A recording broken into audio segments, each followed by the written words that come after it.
بہت سے لوگ کہہ رہے ہیں فلسطین کے لیے حرم میں دعا نہیں مانگی جا رہی, بک گئے ائمہ حرم. میں جب ابھی عمرہ کرنے گیا تو پہلی تراویح میں ہی فلسطین کے لیے دعا مانگی انہوں نے. تو آج اسرائیل کا جو فلسطین پہ ظلم ہو رہا ہے, ان فلسطینیوں کے لیے دعا بھی کرو, مدد بھی کرو, جو کر سکتے ہو کرو, لیکن مایوس ہونے کی ضرورت نہیں ہے. دعائیں مت چھوڑو.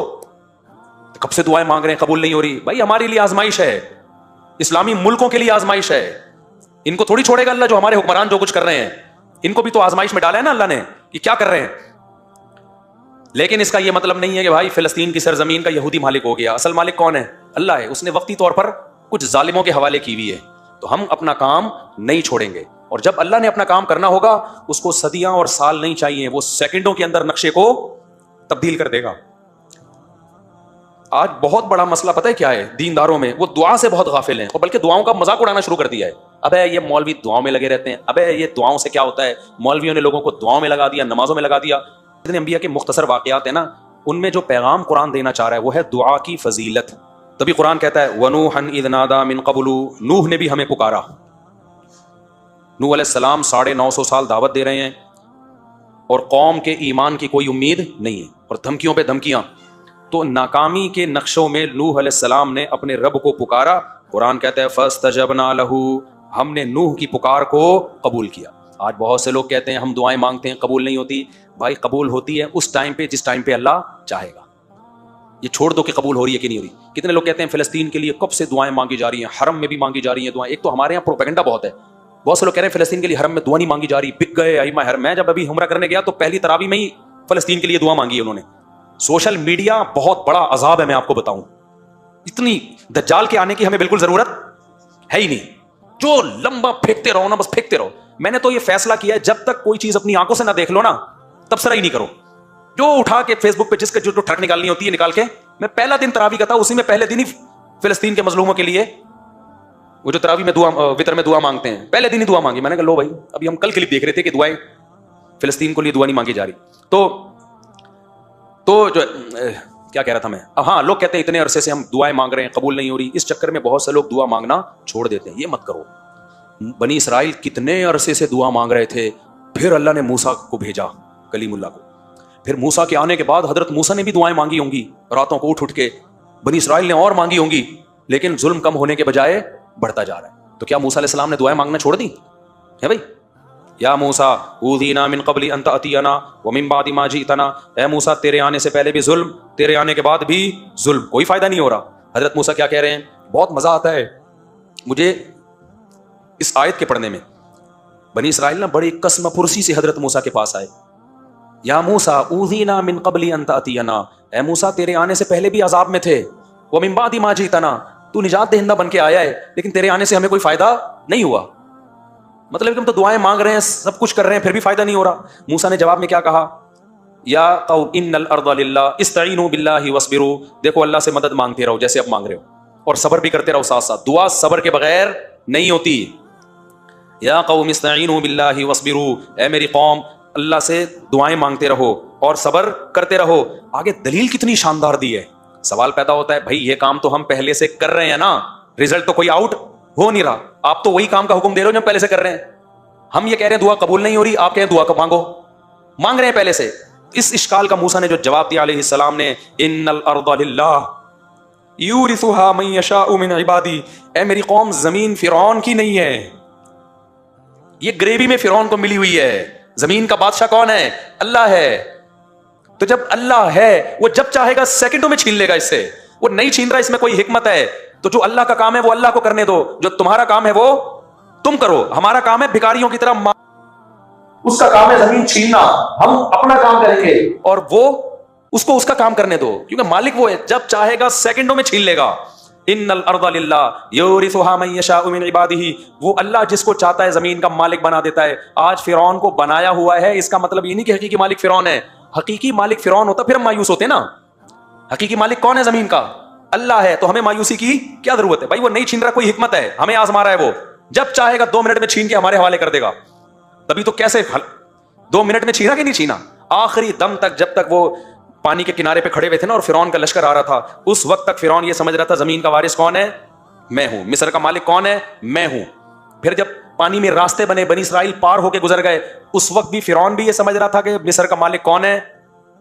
بولو, میں ہوں. جیسے آج اسرائیل سمجھ رہا ہے کہ فلسطین کا مالک کون ہے؟ اسرائیل ہے. فرعون تو اس سے بڑے پاورفل تھا, وہ بھی آخری اینڈ تک یہی سمجھتا رہا کہ زمین کا مالک کون ہے؟ میں ہوں. راستے بن گئے, اس وقت بھی فرعون سمجھ رہا تھا مصر کا مالک کون ہے؟ میں ہوں. بنی اسرائیل بھی یہ سمجھ رہے تھے, حضرت موسیٰ بھی یہ سمجھ رہے تھے کہ فی الحال زمین کا مالک کون ہے؟ فرعون. چند سیکنڈوں کے اندر کام ہوا ہے. جب فرعون نے پانی میں اپنے گھوڑوں کو دوڑانا شروع کیا انہی راستوں میں جو بنی اسرائیل کے لیے بنے تھے, اور جب آخری آدمی جب تک داخل نہیں ہوا نا اس پانی میں, اس وقت تک بھی بنی اسرائیل یہ سمجھ رہے تھے کہ مصر کا مالک کون ہے؟ فرعون. ان کو کیا خبر تھی کہ یہ ڈوبے گا جہاں پہ. اللہ نے موسیٰ کو صرف یہ بتایا تھا کہ سمندر پہ لاٹھی مارو راستے بنا دوں گا. اب تک یہ وحی نہیں آئی تھی کہ اس کو تباہ بھی کروں گا, جو ظاہر اس آیت سے جو پتا چل رہا ہے. تو اس وقت تک سب یہ سمجھ رہے تھے. این وقت پہ جب آخری شخص پانی کے اندر داخل ہوا ہے نا, اور اس امید پر کہ اب ہم وہاں سے نکل جائیں گے, اس وقت اللہ نے سمندر کے دو پارٹوں کو ملا کے بتا دیا ان الارض للہ, زمین کا مالک کون ہے؟ اللہ ہے. یورثها من یشاء من عبادہ, جس کو چاہتا ہے اپنے بندوں میں مالک بنا دیتا ہے. تو آج اسرائیل کا جو فلسطین پہ ظلم ہو رہا ہے, ان فلسطینیوں کے لیے دعا بھی کرو, مدد بھی کرو, جو کر سکتے ہو کرو, لیکن مایوس ہونے کی ضرورت نہیں ہے. دعائیں مت چھوڑو. کب سے دعائیں مانگ رہے ہیں, قبول نہیں ہو رہی. بھائی ہمارے لیے آزمائش ہے, اسلامی ملکوں کے لیے آزمائش ہے. ان کو تھوڑی چھوڑے گا اللہ جو ہمارے حکمران جو کچھ کر رہے ہیں. ان کو بھی تو آزمائش میں ڈالا ہے نا اللہ نے کہ کیا کر رہے ہیں. لیکن اس کا یہ مطلب نہیں ہے کہ بھائی فلسطین کی سرزمین کا یہودی مالک ہو گیا. اصل مالک کون ہے؟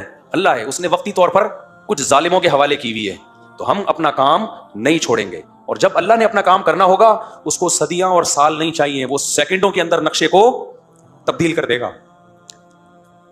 آج بہت بڑا مسئلہ پتہ ہے کیا ہے دینداروں میں؟ وہ دعا سے بہت غافل ہیں, اور بلکہ دعاؤں کا مذاق اڑانا شروع کر دیا ہے. ابے یہ مولوی دعاؤں میں لگے رہتے ہیں, ابے یہ دعاؤں سے کیا ہوتا ہے؟ مولویوں نے لوگوں کو دعاؤں میں لگا دیا, نمازوں میں لگا دیا. اور جو ایسی باتیں کر رہے ہوتے ہیں وہ دعائیں بھی نہیں کر رہے ہوتے, یا تو کوئی بڑا تیر مار رہے ہو نا, کوئی تبدیلی کے لیے ایک نیا پیکج لے کر آئے ہوئے, وہ بھی نہیں کر رہے ہوتے, کچھ بھی نہیں کر رہے ہوتے. ایک دعائی تو رہ گئی ہے. دعاؤں سے کبھی غافل. میں نہیں کہتا کہ صرف دعا سے سب کچھ ہوتا ہے, اسباب بھی اختیار کرنے پڑیں گے, لیکن آج کسی حد تک اسباب ٹوٹے پھوٹے لگڑے لولے اختیار ہوتے ہیں. دعاؤں سے کیا ہو رہے ہیں لوگ؟ غافل ہیں. تو دعا مانگنے کی عادت ڈالو. اور نبی صلی اللہ علیہ وسلم نے فرمایا کہ انسان کی دعا اس وقت قبول ہوتی ہے, صحیح حدیث ہے, کہ جب تک اس کے دل میں یہ خیال نہ آئے کہ میری دعا قبول نہیں ہو رہی. جب یہ خیال آتا ہے نا یار مانگ رہا ہوں قبول نہیں ہو رہی, پھر قبول نہیں ہوتی. تو اس لیے یہ جو آیتیں میں جلدی سے بس 2-3 آیتیں پڑھ کے بیان کو ختم کرتا ہوں. ان کا خلاصہ یہی ہے کہ نوح علیہ السلام ناکامی کے اسباب میں اللہ کہتے ہیں جب قسم پرسی میں ہمیں پکارا, فاستجبنا لہ, ہم نے نوح کی دعا کو قبول کیا. کب قبول کیا؟ 950 سال کے بعد. کتنے سالوں کے بعد, لیکن کیا نا اللہ نے. یعقوب علیہ السلام ساری زندگی دعا مانگتے رہے, قبول بڑھاپے میں کیا. اگر نہ مانگتے تو کچھ بھی نہیں ہوتا. تو اور اللہ اگر ایسے دعائیں قبول کرنا شروع کر دے, ادھر مانگی ٹھک کر کے, وہ تو پی کے فلم ہو جائے گی. وہ شارٹ کلپ کسی نے بھیجا تھا, میں فلمیں نہیں دیکھتا, یہ ذہن میں جو لوگوں نے لکھا ہوا ہے اس نے چپ کے پوری فلم دیکھی ہے. نہیں دیکھی, اللہ کی قسم نہیں دیکھی. ہاں یہ ضرور ہے کہ اس کے کچھ شارٹ کلپ تھے, وہ بھی دوستوں کے ساتھ دیکھے ہیں, وہ بھی وہ والے کلپ جو بہت ہی خاندانی قسم کے کلپ تھے. تو اگر ایسے قبول ہوتی نا, سموسہ مانگ رہا ہے ٹھک کر کے سموسہ رکھ کے چلا گیا, تبھی تو اس نے کہا کہ اگلا ورژن چاہیے, بیٹروا ختم ہو گیا, کیا کرتا وہ بیٹروا. اگر اس طرح سے دعائیں قبول ہوتی, اللہ میری فلاں جگہ شادی کرا دے, ٹھک کر کے ہو گئی, تو پھر تو ایمان بالغیب رہتا. ایمان بالغیب تھوڑی رہتا. پھر تو بھائی جو مانگو ٹھک کر کے مل رہا ہے. پھر تو کافر بھی کہتے ہیں یار دعائیں مانگو بس. تو اللہ نے غیب میں رکھا ہے, تبھی دعائیں وہ لوگ مانگتے ہیں جن کا ایمان بالغیب ہوتا ہے. وہ بہت جاندار دعائیں مانگتے ہیں. جن کا ایمان بالغیب نہیں ہے ان کا ہر عبادت میں دل لگتا ہے, دعا میں ان کا دل نہیں لگتا. ان کو لگتا ہے یار یہ ایسے ہی بچ جائے, وہ نماز پڑھ لے گا, قرآن پڑھ لے گا, دعا نہیں مانگے گا. تو اللہ تعالیٰ فرماتے ہیں فاستجبنا لہ, ہم نے ان کی دعا کو قبول کیا. ونصرناہ من القوم الذین کذبوا بآیاتنا, اور جو لوگ ہماری آیات کا انکار کرتے تھے ہم نے نوح کی ان پر مدد کی. نوح علیہ السلام کمزور تھے, ہم نے ان کی مدد کی. آگے اللہ نے سلیمان اور داؤد علیہ السلام کا تذکرہ کیا کہ ہم نے کیسے کیسے ان کو نوازا. پھر اللہ نے ایوب علیہ السلام کا ذکر کیا کہ ایوب علیہ السلام کئی سال بیماریوں میں رہے. آج بہت سے لوگ کہتے ہیں ہم اتنی بیماریاں, اس کا مطلب خدا ہم سے ناراض ہے. نا میرے بھائی, مالی پریشانیاں, جسمانی پریشانیاں, یہ اللہ کے ناراض ہونے کی دلیل نہیں. اللہ آزماتا ہے کسی کو دے کے اور کسی سے لے کے. تو ایوب علیہ السلام کی زندگی بیماریوں میں اتنے پریشان ہو گئے, اللہ سے دعا مانگی, انی مسنی الضر, اے اللہ مجھے بہت پریشانی پہنچی ہے, وانت ارحم الراحمین, تو سب سے زیادہ رحم کرنے والا ہے. اتنے پریشان ہوئے تھے نا ایوب علیہ السلام کہ انسان بیماری میں تھوڑا چڑچڑا بھی ہو جاتا ہے. ایوب علیہ السلام کی بیوی نے بہت خدمت کی حضرت ایوب کی. ایسا نہیں ہوا کہ ایوب علیہ السلام جب کئی سال بیمار رہے تو ان کی بیگم کوٹ سے کھلا لے کے چلی گئی, ایسا نہیں ہوا ہے. اور لیتی بھی نا تو اس زمانے میں ملتا نہیں, ٹھیک ہے نا. یہ تنسیخ نکاح آج بہت آسان کر دیا ہے. تو وفا کی ان کی بیوی نے بہت خدمت کی. آج نہ شوہر بیوی کے ساتھ وفا کرتا ہے, جب تک اٹریکٹیو ہے بیگم سے محبت, جہاں کوئی بیچاری کو کچھ مسئلہ ہو گیا جان چھڑانے کی کوشش. اور عورت بھی یہی کرتی ہے, جب تک کماؤ پوت کھلا رہا ہے میرا میاں ہے, جہاں بیچارے پر غربت آ گئی, کوئی بیماری آ گئی, ٹھک کر کے کھلا. ابھی ایک صحافی کا, ایک وکیل کا کلپ آیا ہے, اس نے کہا اس وقت جو طلاقیں ہو رہی ہیں نا, طلاقیں, ان میں 70% طلاقوں میں پہل عورتیں کر رہی ہیں. یہ جو بعض اسکالر کہتے ہیں نا مرد جلد بازی میں طلاقیں دیتے ہیں, کم ہے ریشو, عورتوں کا جلد بازی میں خلا لینے کا ریشو زیادہ ہے. سرکار نے یہ بھی الزام لگایا تھا نا کہ مرد جب چاہیں طلاقیں دیتے ہیں, حالانکہ ایسا ہوتا نہیں ہے. ایسا ہو رہا ہوتا سارے رنڈوے بیٹھے ہوئے ہوتے ہیں یہاں پہ. طلاقیں بہت ہو رہی ہیں, لیکن برداشت کرنے والے مردوں کا ریشو طلاقیں دینے والے مردوں سے بہت زیادہ ہے, بہت زیادہ ریشو ہے. اتنے مرد میں اللہ نے برداشت زیادہ رکھی ہے. خواتین کو خلا کا جو یک طرفہ خلا کا اختیار دے دیا نا, اس کے نتیجہ میں نہیں, کوئی مولوی نہیں کہہ رہا, ایک وکیل کہہ رہا ہے, وکیل کہہ رہا ہے, لبرل وکیل ہے, وہ کہہ رہا ہے بھائی جو رجسٹرڈ طلاقیں ہیں ان میں 70% کس کی طرف سے ہیں, خواتین. کیونکہ برداشت ختم, ذرا سا مسئلہ ہوا ٹھک کر کے عدالت سے خلا لیا, پتلی گلی سے نکلی, تو خاندانی نظام گیا تیل لینے, برباد ہو گیا. تو ایوب علیہ السلام کی بیوی نے اس بیماری میں ایوب علیہ السلام کی بہت خدمت کی. تھوڑی سی خدمت میں اونچ نیچ ہو گئی, ظاہر انسان بیمار ہوتا ہے, غصہ جلدی آتا ہے. حضرت ایوب علیہ السلام نے کہا کہ میں ٹھیک ہوا نا تجھے 100 کوڑے ماروں گا, اس سے, اور قسم اٹھا لی, میں ٹھیک ہوا نا, کہیں اونچ نیچ ہو گئی ہوگی. بعد میں حضرت ایوب کو بڑی ندامت ہوئی کہ یہ تو بڑی وفادار بیوی ہے, لیکن قسم بھی اٹھا چکا ہوں. اب قسم بھی تو اللہ کے نام کی ہوتی ہے نا, تو اب قسم بھی اٹھا لی ہے, قسم توڑنا بھی بہت بڑا جرم ہے, اور بیوی کو کوڑے مارنا بھی اچھا. بیوی اتنی اچھی بیوی ہے بھائی. تو اللہ نے حضرت ایوب علیہ السلام کو ہیلا بتایا, خذ بیدک ضغثا. دیکھو اللہ کی نظر میں ان کی بیوی کا کتنا بڑا مقام تھا. یہ تو ایک جزوی واقعہ ہے, اللہ حضرت ایوب کو بتا دیتا, ان کا پرسنل معاملہ ہے. کیا ہیلا بتایا کہ ایک جھاڑو لو جس میں 100 تنکے ہوں, ایک ہی دفعہ میں لگا دو, بس قسم کیا ہو جائے گی. اور بیوی کو بتا دیں گے بھائی بیگم میں مارنا نہیں چاہتا, لیکن ایک قسم ہے اس کے کفارے سے بچنے کے لیے. تو جب پہلے سے بتا کے یہ سب کچھ کیا جائے تو بیگم کو انسلٹ محسوس نہیں ہوتی. تو اللہ نے کہا کہ ایک 100 سیخیں لو اور لگا کے ایک ہی دفعہ یوں کر کے لگا دو, 100 لگ گئے نا, بس ختم, کافی ہے اتنا. تو یہ تو پرسنل معاملہ تھا نا حضرت ایوب کا, اللہ نے اس کو قرآن کا حصہ بنا دیا. اس سے پتہ چلتا ہے کہ اللہ کو وفادار بیوی اتنی پسند ہے کہ اللہ اپنے پیغمبر کو ہیلا بھی بتا رہے ہیں اور اس کو قرآن کا حصہ بھی بنا رہے ہیں, یہ بتانے کے لیے کہ یہ پروٹوکول ایوب علیہ السلام کی بیوی کو میں نے دیا ہے. اور یہ طریقہ بھی بعض دفعہ مفتی ہیلے بتا رہے ہوتے ہیں نا, مفتی جو غلط مفتی بھی ہیلے بتا رہے ہوتے ہیں بعض دفعہ, ابے تو ایسا کر, حلالوں کے ہیلے جیسے بتا رہے ہوتے ہیں. اور بعض دفعہ ہیلے ایسے بتا رہے ہوتے ہیں کہ زکات کے ہیلے, غریب کو دے 1 کروڑ روپے, اس نے لیا مالک بن گیا, اس کے ہدیہ لے لے, جلیبیاں کھا بیٹھ گئے. بھائی ہو گیا نا, بھائی آپ نے اس کو مالک بنایا, زکات عطا ہو گئی, اب اس کی مرضی, جس کو چاہے دے, وہ اپنی خوشی اگر آپ کو دے دے تو ہو گیا نا. کل ایک بندہ آیا کہہ رہے ہمارے مدرسے کے طلبہ ہیں, زکات لیتے ہیں ہم لوگ, طلبہ کو مالک بنا کے پھر ہم مدرسے کی تعمیر میں لگا سکتے ہیں. میں نے کہا نہیں لگا سکتے. کہہ رہے ہیں جب طلبہ کو مالک بنا دیا زکات تو ادا ہو گئی. میں نے کہا تجھے کوئی اتنی بڑی رقم دے اور مالک بنا کے اور پھر واپس لے تو دے کے دکھا واپس. بولے جب میں ہوں تو میں کیوں دوں. وہ بچہ کو پتا ہے میں ایویں ڈرامے بازی ہو رہی ہے میرے ساتھ, اس کو ہیلا کہتے ہیں نا, یہ ناجائز ہیلا ہے. بچے کو پتا ہے, ورنہ 1 لاکھ روپے کسی بچے کو دو, وہ کہے گا میں پاگل ہوں, میں مدرسے کی دیوار میں لگاؤں, میرے پیسیوں مثلا میرا ابا غریب میری اماں غریب.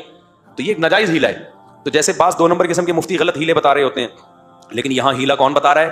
اللہ. کس کو؟ پیغمبر کو. کس کو بچانے کے لیے؟ ان کی بیوی کو بچانے کے لیے. تو جو بھی وفادار ہوگا, میاں ہو یا بیوی, اللہ کو وفاداروں کی قدر ہے. مشکلات میں مارکیٹ سے شارٹ ہونے والوں کی اللہ کو قدر نہیں ہے. کہ جب حالات اچھے تھے تو بہت بہترین میاں, حالات جہاں خراب ہوئے تو مارکیٹ سے ایک دم شارٹ. جج بیٹھا ہوا ہے ٹھپے لگانے کے لیے. جج جیسی کسی کی بیوی جائے نا, جج کی بیوی کو بھی کوئی اور جج طلاق دے رہا ہے آج کل, پورا سیٹ اپ ہی بڑھ گیا. ہاں جلدی بتاتا ہوں, وہ مسئلے بھی ابھی صبر کریں.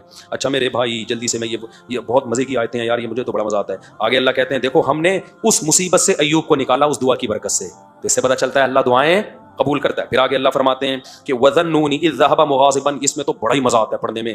اللہ کہتے ہیں مچھلی والے کو بھی یاد کرو. مچھلی, اللہ نے یونس علیہ السلام کا نام کیا رکھ دیا؟ مچھلی والا. یہ بھی محبت ہے اللہ کی اپنے پیغمبروں سے. حالانکہ یونس علیہ السلام تو فرار ہو کے گئے تھے اللہ سے پوچھے بغیر, اور مچھلی نے کھا لیا. یہ سب تو بطور سزا کے ہوا ہے, لیکن پتہ چلتا ہے یہ دیکھنے میں سزا تھی, حقیقت میں سزا نہیں تھی. ہمارے حضرت اس کو اپنے الفاظ میں بتاتے تھے, یہ محبت کی چٹکی ہے. چٹکی کی 2 قسمیں ہوتی ہیں, ایک کسی کو تکلیف دینے کے لیے چٹکی لی جاتی ہے, ایک محبت میں چٹکی لی جاتی ہے. چیخیں دونوں میں سیم نکلتی ہیں, کیا خیال ہے؟ چیخیں دونوں میں کیا ہوتی ہیں؟ سیم, لیکن جذبات دونوں میں بالکل ڈفرینٹ ہوتے ہیں. تو اللہ بعض دفعہ پیغمبروں کو سزا بھی دیتے ہیں, تو وہ دیکھنے میں سزا ہوتی ہے, حقیقت میں وہ سزا نہیں ہوتی. اب دیکھو یونس علیہ السلام کے ساتھ یہ والا معاملہ نہ ہوتا تو یونس علیہ السلام کا شاید قرآن میں تذکرہ ہی نہ ہوتا, اور آپ کا نام اللہ مچھلی والا رکھتے ہی نہیں, مچھلی والا ہی نام نہ رکھتے. یہ ایسے ہے جیسے حضرت علی رضی اللہ تعالیٰ عنہ ایک دفعہ لیٹے ہوئے تھے نا مٹی میں, حضرت فاطمہ سے کچھ ناراضی ہوئی تو آپ چلے گئے, تو کچھ جیسے میاں بیوی میں ہوتی ہے بعض دفعہ, تو کہیں لیٹ گئے جا کے, تو نبی جب گئے نا تو پورے مٹی پہ لیٹے ہوئے تھے نا, وہ مٹی لگی ہوئی تھی, تو حضرت علی کو نبی نے فرمایا ابو تراب, مٹی والا. اب یہ لفظ بظاہر توہین ہے, لیکن حضرت علی کو اندازہ ہو گیا, یقین تھا کہ یہ توہین کی نیت سے نہیں ہے, یہ کیا ہے, محبت کی. تو حضرت علی نے اپنی کنیت ہی ابو تراب بنا لی, مٹی والا. تو بعض لفظ بذات خود تعظیم کے نہیں ہوتے, لیکن جب کسی بڑے کی زبان سے نکلتے ہیں تو وہ کیا بن جاتے ہیں, وہ تعظیم والے لفظ بن جاتے ہیں. اچھا وقت ہمارا بہت ہو گیا ہے, تو یہ حضرت یونس علیہ السلام کا جو ہے نا ہم انشاءاللہ کل پڑھیں گے. یونس علیہ السلام کا آگے اللہ نے زکریا علیہ السلام کا, ان سب کا حاصل یہی ہے کہ سب مشکلات میں تھے اور کس کو پکارا انہوں نے, اللہ. ان میں کوئی کسی عامل کے پاس نہیں گیا, پھونکوں والی سرکار کے پاس نہیں گیا, کوئی کسی مزار پہ بولو نہیں گیا, کسی نے یہ نہیں کہا کہ اتنے سال ہو گئے